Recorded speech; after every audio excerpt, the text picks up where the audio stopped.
ফেনীর মানুষ সম্পর্কে আমার অনেক কিছু বলার আছে ভাই। আমি এতদিন জাস্ট মুখ টপ করে রাখছিলাম, কিছু বলি নাই, বাট এখন আমি বলতে বাধ্য হচ্ছি।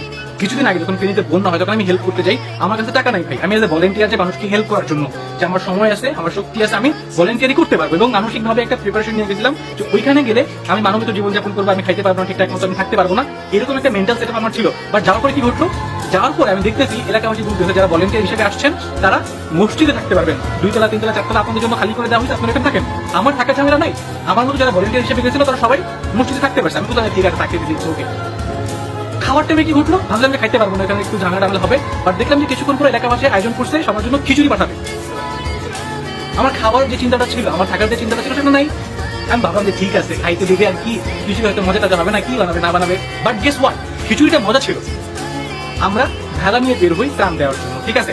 বোট ছিল না, বোটের একটা সংকট ছিল, যার কারণে ভেলার উপরে ত্রাণ নিয়ে ঠেলতে ঠেলতে আমাদের যেতে হবে। এবং আমাদেরকে বলা হয় পানি হবে বুক পর্যন্ত ম্যাক্সিমাম, এর থেকে বেশি পানি হবেই না। আমরা বের হয়ে গেছি, ফাইন।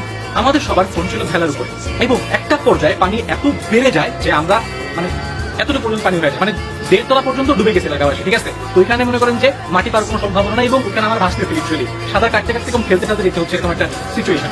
ওইরকম সিচুয়েশনে আমার ফোনটা পড়ে যায় পানিতে। ফাইন, মেনে নিচ্ছে যে এখন কি আর করার, ন্যাচারাল ডিজাস্টার, কিছু করার নাই, ফোন গেছে তো কি করার, মানুষই মারা যাচ্ছে যেখানে সেখানে আমার ফোন আর কি। আমার একটা ছোট্টখাটো একটা গরিবের আইকন ছিল। ফাইন, কাজ করলাম, হেল্প করলাম, ঢাকায় চলে আসলাম। 2 দিন হয়ে গেছে। 2 দিন পর যখন পানি কমা স্টার্ট করলো, তখন একজন মানুষ এটা ফেসবুকে পোস্ট দেয় ফোনটা পেয়ে, যে ভাই এই ফোনটা পাওয়া গেছে।